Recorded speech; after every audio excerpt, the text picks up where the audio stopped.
Dios les bendiga a todos los que nos siguen a través de las redes sociales en el momento que usted esté escuchando, viendo esta palabra, viendo lo que estamos hablando en esta oportunidad. El Espíritu Santo pueda traer a su vida revelación, conocimiento, virtud, sanidad y llevarlo a esa estatura, medida para la cual Dios lo necesita hoy para manifestar su reino.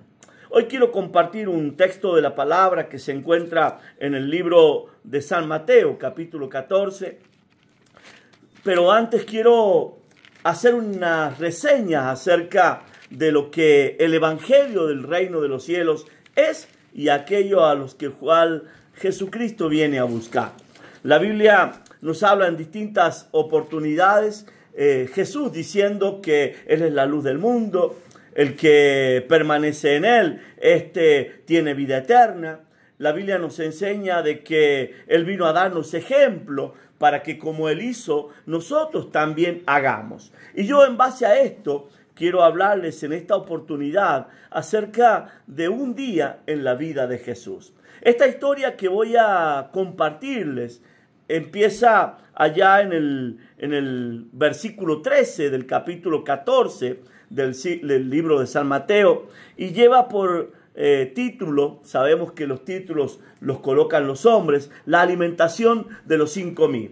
Aunque este no es el pasaje que voy a compartir en esta oportunidad. En aquel día Jesús, viendo a la multitud, quiso apartarse, alejarse de ellos y se fue a un lugar desierto, subió a una barca.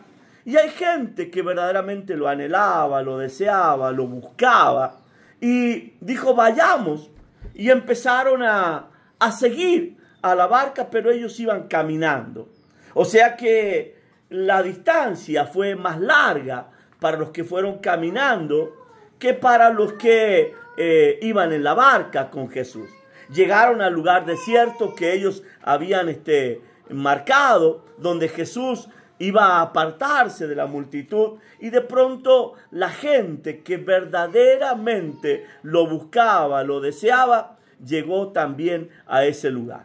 La Biblia nos enseña de que me hallarán y me buscarán los que me busquen con un corazón perfecto, con un corazón puro, los que lo hagan verdaderamente de corazón. Muchas veces cuando hablo acerca del Evangelio del Reino de los Cielos, me pregunto qué tipo o clase de gente era la que seguía a Jesús.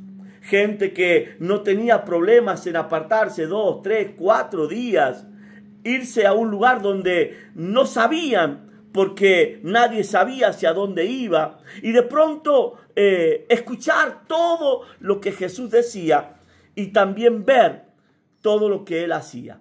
Si hay algo que he aprendido durante todos estos años es que el Evangelio del Reino del Reino de los Cielos no consiste solamente en palabra, sino en manifestación, en poder de Dios, en poder de lo alto. Y ahí estaba Jesucristo.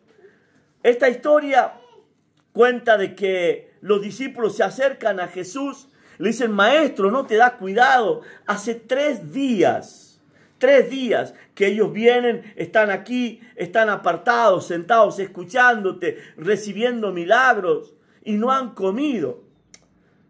En este tiempo diríamos vagos, planeros, diríamos gente que no tiene ningún compromiso social con nadie. Pues esos eran los que seguían a Jesucristo. Los que Él llama a los pobres, es predicado el Evangelio del Reino de los Cielos. A gente que verdaderamente depende de la mano de Dios, de la manifestación de Dios para sustentar su vida y sus días. La verdad es que Jesús en esa oportunidad le da de comer a 5.000 hombres, sin contar mujeres ni niños. Y luego, cuando termina toda la odisea, cuando todos se saciaron, cuando todos se alimentaron, dice la palabra que recogieron 12 cestas llenas. Termina el día y ahora sí voy a lo que quiero compartir con ustedes. Simplemente esto fue la introducción para que usted conozca lo que Dios quiere hacer con aquel que intenta acercarse al reino de los cielos y como un niño recibirle. Dice en el versículo 22, dice la palabra de Dios, enseguida Jesús hizo a sus discípulos entrar en la barca e ir delante de él a la otra ribera, entre tanto que él despedía a la multitud.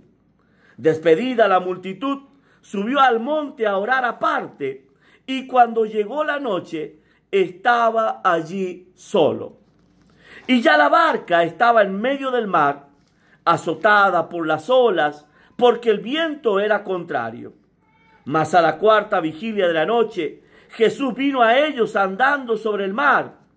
Y los discípulos, viéndole andar sobre el mar, se turbaron, diciendo, un fantasma, y dieron voces de miedo. Pero enseguida Jesús les habló, diciendo, tened ánimo, yo soy, no temáis. Entonces le respondió Pedro y dijo, Señor, si eres tú, manda que yo vaya a ti sobre las aguas. Y él le dijo, ven. Descendiendo Pedro de la barca, andaba sobre las aguas para ir a Jesús. Pero al ver el fuerte viento, tuvo miedo y comenzó a hundirse. Dio voces diciendo, Señor, sálvame. Al momento Jesús, extendiendo la mano, asió de él y le dijo, hombre de poca fe, ¿por qué dudaste? Y cuando ellos subieron en la barca, se calmó el viento. Entonces los que estaban en la barca vinieron y le adoraron, diciendo, verdaderamente eres el Hijo de Dios. Cuando yo leo esta secuencia de pasajes que se realizan en el transcurso de un día, aunque en realidad fueron 4. Un día porque él empieza yéndose al desierto, la multitud le sigue, él los alimenta, ora, hace milagros. Y luego, antes de que llegue la noche, Jesús les dice a los discípulos que pasen a la otra orilla, que suban a la barca y vayan a cruzar ese lago, ese mar que en el día habían cruzado para escapar de la multitud. Dice la palabra también que él se queda para despedir a la multitud. Y esto yo quiero remarcarlo. Dios tiene cuidado de los suyos. Dios nunca te abandona. Así como la Biblia nos enseña de que Él deja 99 ovejas y va en búsqueda de aquella que se extravió, que se perdió. Aquella que es la niña de los ojos de Él, Él la cuidará hasta que Él venga. Aprendamos la lección de aquel hombre que fue golpeado por Satanás, tirado a orillas del camino, y el buen samaritano, el que se bajó del caballo, el que rompió las vestiduras, el que no escatimó el ser igual a Dios como cosa que aferrarse, se baja, se desciende, se pone a la altura de aquel que está tirado. Y luego va, lo lleva al mesón, le paga al mesonero y le dice, si algo te quedo debiendo cuando yo vuelva, porque Él volverá por los que ama, le pagaré todo lo que te debo. Ahora, Él está despidiendo a una multitud que reconoció que Él es el Hijo de Dios, que reconoció que Él es el Salvador del mundo. Aquellos que dijeron, vamos, sigámosle. Aquellos que entendieron que separados de Cristo nada se puede hacer. Ahora, los discípulos, los llamados a propagar, extender, manifestar, caminar de 2 en 2, ir por todo el mundo, manifestar las señales, prodigios, maravillas que Él hizo, los sube a una barca. Cuando ellos suben a una barca, lo curioso de esto es que nadie le pregunta, ¿en qué irás tú? Recordemos que ese día ellos subieron a una barca, no había otras barcas. Era la única barca. Ellos se disponen a cruzar. Quizás todavía estaba grabado en sus corazones el día en que Él reprende al viento y al mar, enmudece y se hace grande bonanza. Pero ahora no se preguntan qué sucederá con el Cristo, con el Mesías. Él se queda. Luego de que él despide a las multitudes, dice la Biblia que se va a un lugar a orar. Y allí orando se le hace la noche. La Biblia me enseña que el que anda de día no tropieza. Fue de día que aquel niño le dijo: tengo 5 panes y 2 peces. Fue de día cuando él bendijo los panes y los peces y se multiplicó de manera que todos se saciaron. Pero ahora venía el proceso de caminar con Dios, el proceso de crecer con Dios. Recuerde la parábola de la semilla de mostaza. Si tuviera fe como un grano de mostaza, y no está hablando del tamaño, sino de lo pequeño que es esa semilla y de lo grande que llega a ella a ser, que siendo arbusto, deja de ser arbusto para ser árbol. Ese es el crecimiento al cual Dios nos está desafiando todos los días de nuestra vida. La Biblia dice que en el mundo tendréis aflicción, pero confiad, yo he vencido al mundo. En otras palabras, los que tienen la esencia, los que tienen el llamado, los que tienen el propósito de Dios, no pueden ser avergonzados, sino que crecerán a la altura, a la medida de aquel que los convidó a sentarse con él juntamente en los lugares celestiales en Cristo Jesús. No somos esa generación de chupamedia que está a los pies de Jesús llorando: no hay lugar más alto. Somos esa generación que creemos que con Cristo, al igual que Jeremías el profeta, fuimos llamados para arrancar, para destruir, para derribar, para edificar y para plantar. Y ahí está Jesús viendo en medio de esa oscuridad, cuando ha terminado de orar, cuando entiendo en mi espíritu que el Padre le dijo: ahora desciende y mira. Y de pronto él mira desde las alturas hacia el mar y ven que ellos están en medio del mar. Mi pregunta es si la visión es espiritual o es natural. En medio de la oscuridad de la noche, ¿cómo se puede ver una barca en medio de un mar?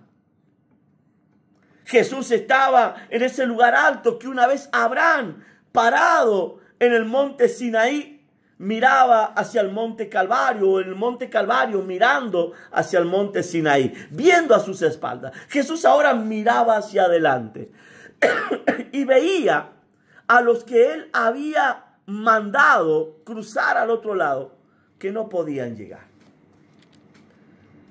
Ve que los vientos, que la adversidad les era contraria. Verdaderamente para los hijos de Dios, todo lo que este mundo ofrece es carnal, es diabólico y es contrario. Por eso es que la Biblia nos enseña: en el mundo tendréis aflicción. Pero así como nos enseña de que tendremos aflicción, también nos enseña de que iremos de victoria en victoria, de triunfo en triunfo, de gloria en gloria y de potencia en potencia. Esto quiere decir que cada día vamos escalando un escalón que nos va dando un peso de gloria más grande que el que tuvimos ayer.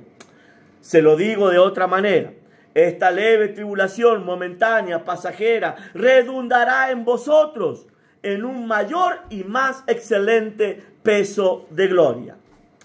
Jesús está viendo que los discípulos no avanzan, que la iglesia está estancada, que el mar no los deja llegar a la orilla que él prometió que llegarían. Entonces viene la ayuda, viene la mano poderosa de Dios, y esta vez lo hace caminando sobre las aguas. Desde Génesis a Apocalipsis, solo existe un hombre que caminó sobre las aguas y se burló de ellas. Fue el Cristo, el Mesías, el Hijo de Dios. Luego lo imitó Pedro hundiéndose. Ya lo explicaremos. Ahí está la barca, y como Ha pasado la primera, ha pasado la segunda vigilia, ha pasado la tercera vigilia y llega el momento en que Jacob le dice al ángel: tienes que bendecirme. No te voy a soltar hasta que tú me bendigas. Y el ángel le responde: no te puedo bendecir. Pero empieza a rayar el alba. Y en ese rayar el alba se manifiesta que no importa la inmadurez, el pecado, el error, la misericordia de Dios se renueva. Cuando nosotros vemos este pasaje, desde el momento en que Jesús despide a la multitud y se va a orar, uno puede hacer una breve historia de cuántas horas pasaron. Si oscureció a las 6 de la tarde, si a las 6 de la tarde despidió a la multitud, pasaron las 8, las 9, las 10, y posiblemente eran las 4, 5 de la mañana en que Jesús se aparece caminando sobre las aguas. Cuando Jesús termina de orar, me lo he preguntado muchas veces y tengo la respuesta en el espíritu de cuál fue la hora en que Jesús vio a los discípulos remar y no avanzar. La primera vigilia. Y allí en esa primera vigilia, Dios estaba esperando una actitud de parte del hombre. En un momento le preguntan a Jesús que dé una explicación acerca de la parábola de la semilla. Y Jesús dice que el que salió a sembrar es Él. Esparció la buena semilla. Los que oyen la palabra, los que creen, son los hijos de Dios. Luego está la cizaña, los que fueron sembrados por el diablo, los que no creen y los que muchas veces son puestos por tropiezo para que nosotros afirmemos nuestra vida en Cristo. ¿Cuál es el propósito de la cizaña en medio del trigo? Y que el trigo haga buena raíz para que los vientos no lo volteen, lo destruyen y hagan perder su fruto. ¿Es mala o buena la cizaña? Y en tiempo de tempestad, la cizaña te cubre. Ahora, está en medio de la noche, los vientos, llámele los 4 vientos, póngale los vientos que usted quiera, vaya al libro de Cantares, capítulo 2, y vea cuántos son los vientos que azotan en el huerto para que éste dé perfume.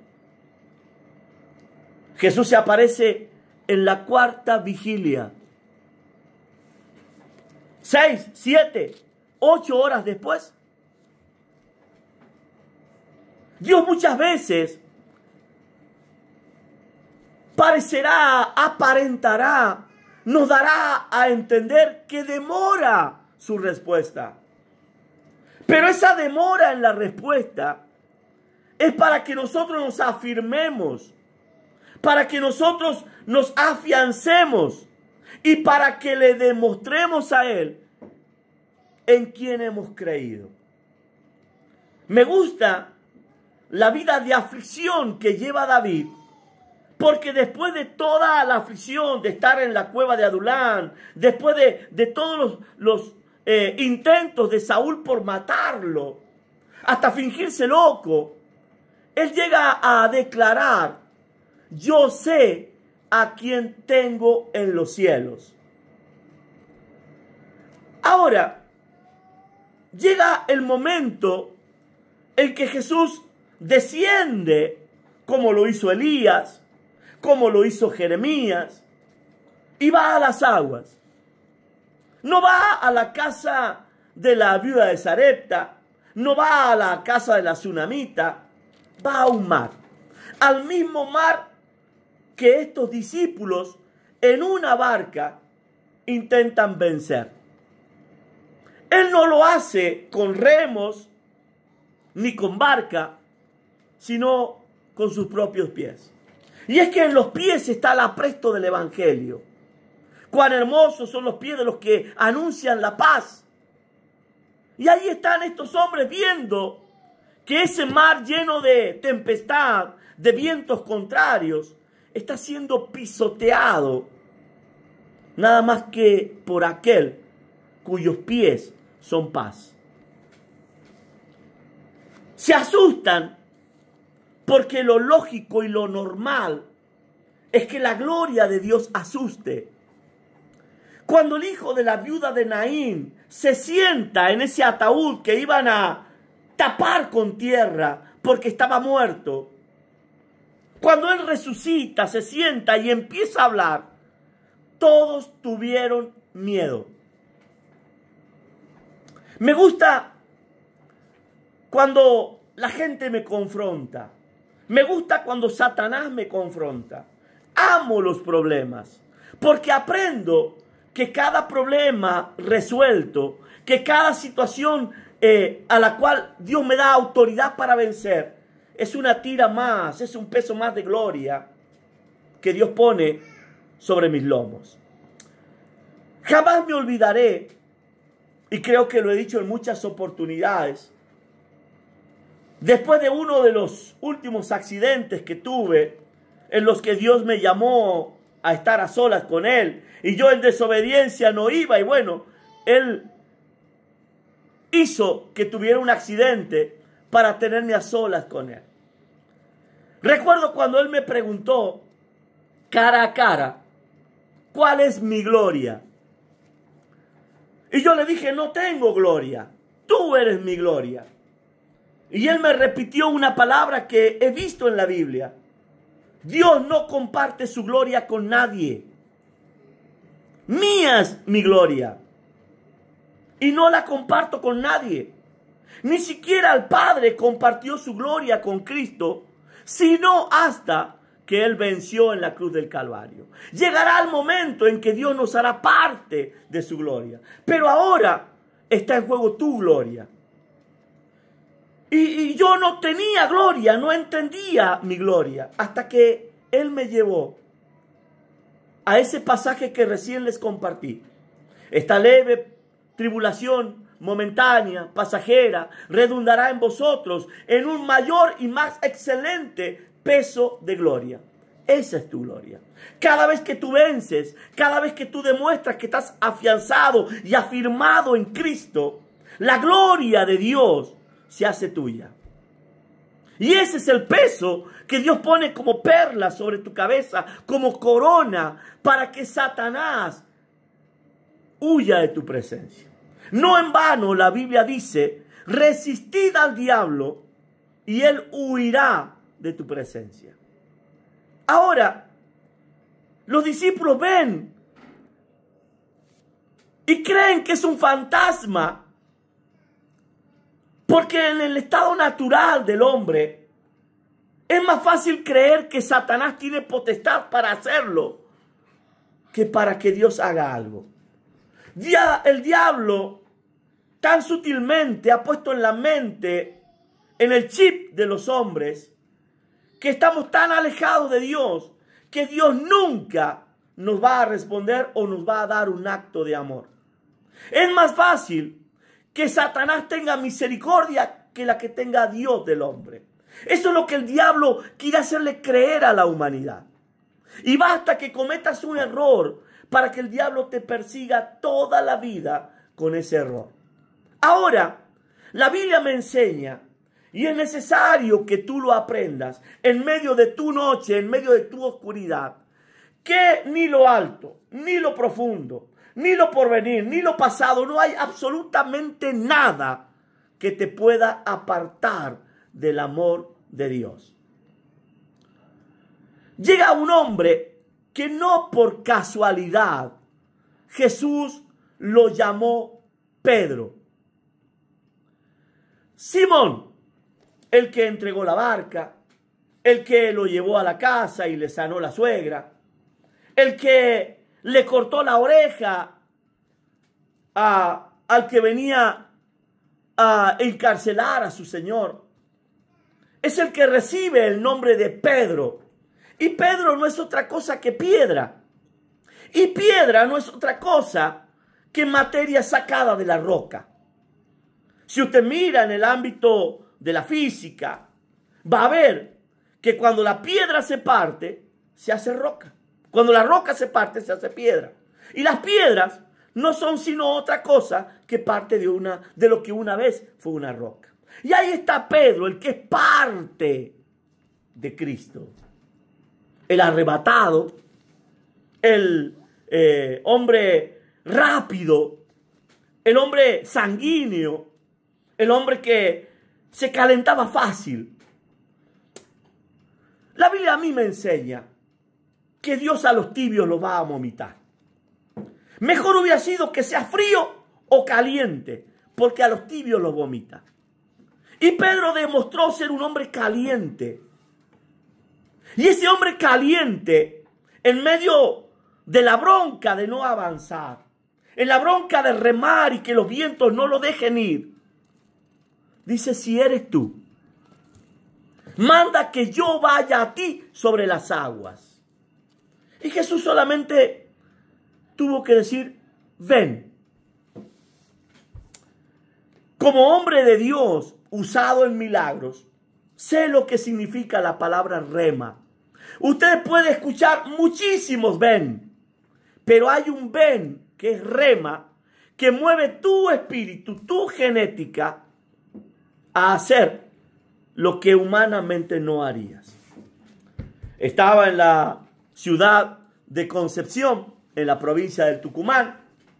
Esa tarde Dios me dijo cómo iba a llevarse a cabo la reunión en la cual yo participaría. Había una mujer a mi costado izquierdo, un hombre hacia la derecha. Cuando yo me acercara hacia la mujer se levantaría, luego iría hacia el de la derecha, se levantaría, caminarían ambos. Y la verdad que cuando yo descendía a ese culto, todo como Dios me lo había mostrado en oración esa tarde, estaba ahí. Era una postal idéntica a la que yo había visto. Así que agarré, me fui hacia el hombre, y cuando yo estuve hacia unos metros de él, este hombre estaba en silla de ruedas, todo entumecido, flaco, consumido. Sin embargo, a los 2 pasos, el hombre salta de la silla de ruedas, empieza a caminar. Esto me lleva a que mi espíritu se motive y me voy conforme Dios me había hablado hacia la mujer que estaba a mi izquierda. Cuando estuve a unos pasos de ella, esta mujer que aparentemente estaba en mejor condición que el hombre que estaba todo entumecido y que se había levantado y empezaba a caminar y a saltar, estiró sus manos hacia adelante, sus piernas, y empezó a gritar: no quiero, no quiero, no quiero, no quiero. Y no se levantó de la silla de ruedas. Ese día me enojé muchísimo con Dios. Dios le hizo el paladar a un niño, le devolvió los dientes a otras personas que lo habían perdido. Fueron muchísimos los milagros.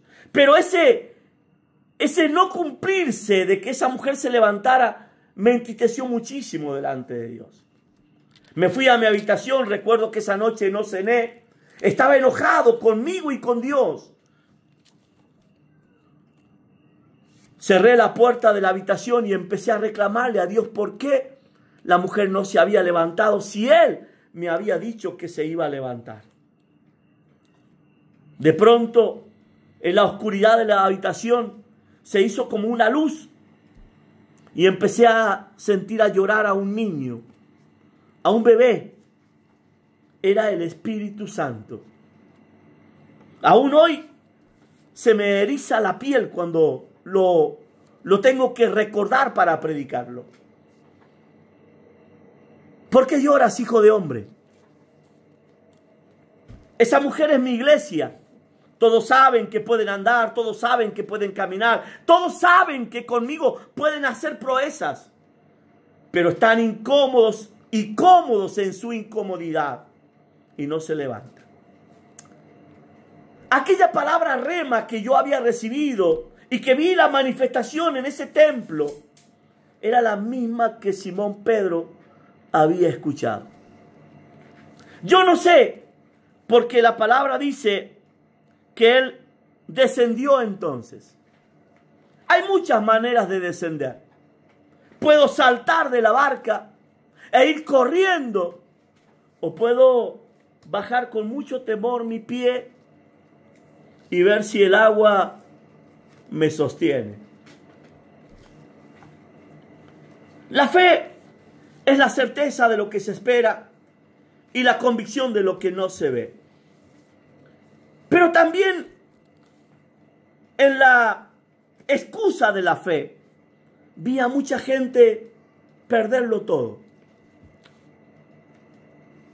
Llámenles inmaduros, llámenle que no supieron escuchar la voz, o que escucharon voces que no tenían que escuchar.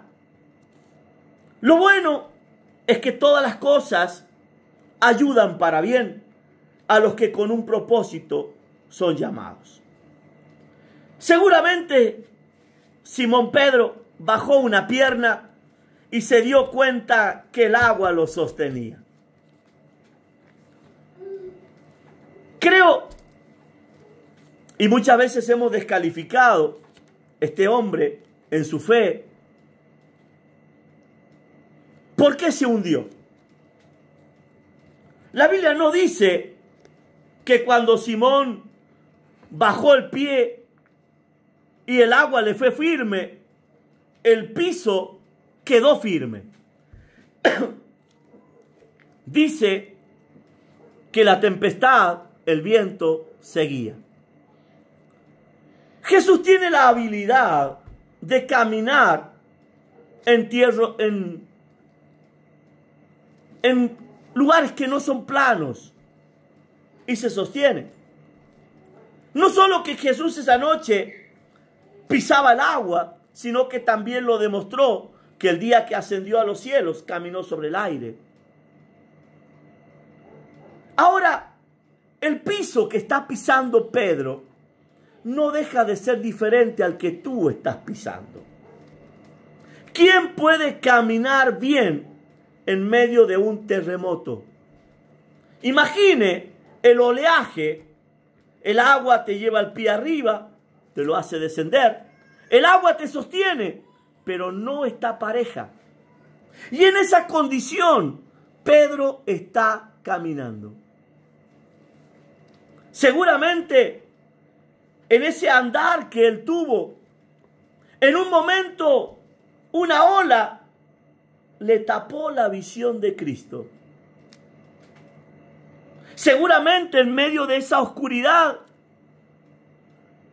el agua descendió y como él iba caminando sobre las aguas, perdió la visión de la barca también. Y dice la Biblia que se hundió.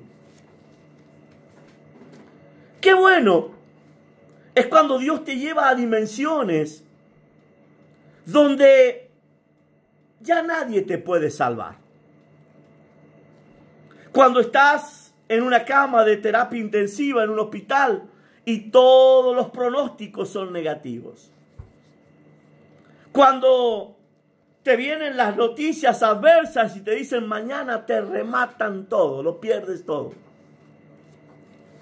Cuando aquellos que podían darte una mano para ayudarte, hoy ya no están en tu visión.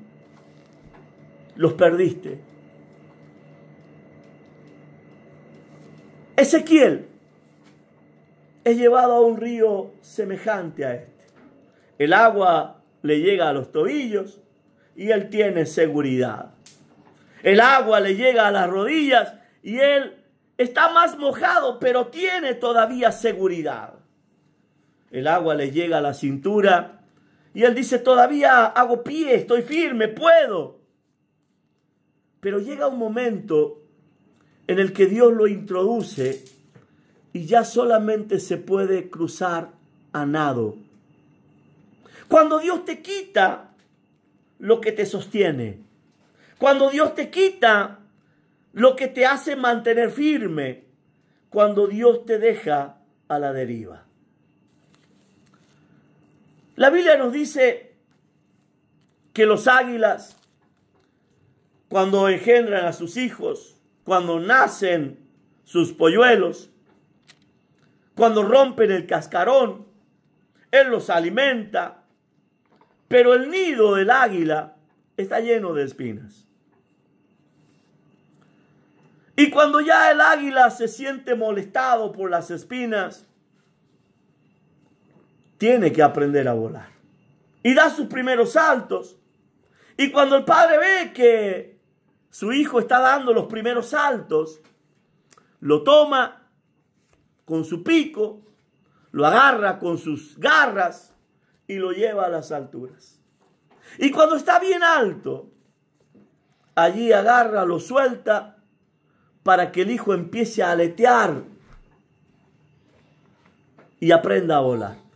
En estos intentos, que son varios, muchas veces el aguilucho, el que está aprendiendo, parece que su vida se va a acabar, que va a terminar, que la roca lo va a hacer pedazos, que la tierra lo va a destrozar, pero viene el padre, lo toma con sus garras y lo vuelve a llevar a las alturas. Seguramente por la vida de Pedro pasó esto. Luego se repetiría el día en que estaba en la cárcel, se quitó el calzado, se quitó el cinto, se sacó el manto y dijo: mañana me matan. Dios te llevará muchas veces por pruebas hasta que tú lo aprendas. Pedro se hundía y en ese hundirse, Señor, sálvame. Dios no te va a poner en una bañera. No te va a poner para que te ahogues con un vaso de agua. Dios tiene un mar preparado, donde no sales sino por la ayuda de Él. Y es que Él te demostrará una y otra vez hasta que lo aprendas. Separados de mí, nada podéis hacer. Yo no sé cuán profundo era ese mar. El hombre ha llegado a la luna, pero no ha llegado a conocer el fondo del mar. Hay lugares tan profundos en los océanos que no hay sonda que llegue. Acá en Argentina, hace unos años, en la presidencia de Macri, se hundió un submarino. Algunos calculan que está a 400 metros, otros un poco más. La verdad es que no lo pudieron sacar. No importa al Hijo de Dios cuán profundo sea el lugar en el que hayas caído. Te lo digo de otra manera. No hay pecado del que Dios no te pueda sacar. No hay maldición de la cual Dios no pueda arrancarte. No hay condenación para los que están en Cristo. Y aunque Pedro dudó, y la duda es pecado, Jesús extendió la mano y le sacó. Si hablamos de pecado, la duda es uno de los más graves, porque a través de ella viene la incredulidad. Entonces, en el momento en que Pedro se hundía, Satanás, el legalista, podía haber dicho, como dijo el día en que se presentó delante de Dios para condenar a Job: ¿por qué lo salvaste si él fue incrédulo? Sin embargo, Jesús lo rescata, lo hace caminar en medio de la tormenta, porque quiero que usted vea el pasaje. Dice que cuando subieron a la barca, los vientos cesaron. O sea, que Dios no va a calmar la tempestad para sacarte. Te hará andar sobre ella, para burlarse de ella y para enseñarte a ti a andar en medio de las dificultades. No fuimos llamados cobardes, porque los cobardes no entrarán en el reino de los cielos. Al reino de los cielos acceden, tienen derecho los valientes. Y los valientes son aquellos que en medio de la guerra, en medio de la adversidad, entran en campamento enemigo, se burlan del enemigo y salen victoriosos. Ahora se suben a la barca. La calma empieza a reinar sobre ese lugar.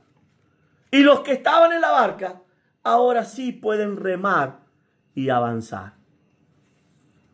Otro pasaje de la Escritura, el cual se encuentra en el libro de San Juan, capítulo 6, cuenta esta misma historia. Pero en esa historia, la Biblia dice, Jesús quería adelantárseles. Me detengo allí. Jesús está despidiendo a la multitud. Los discípulos suben a la barca. Tienen la orden de llegar a la otra orilla. Pasa la primera vigilia, la segunda vigilia, la tercera vigilia, a la cuarta vigilia Jesús se les aparece.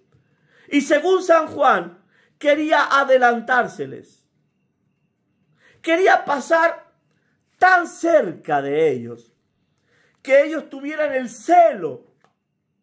Tiremos esta barca, no nos lleva a ningún lado, abandonemos esta barca y sigamos caminando detrás de él. Era más fácil caminar que remar con la barca.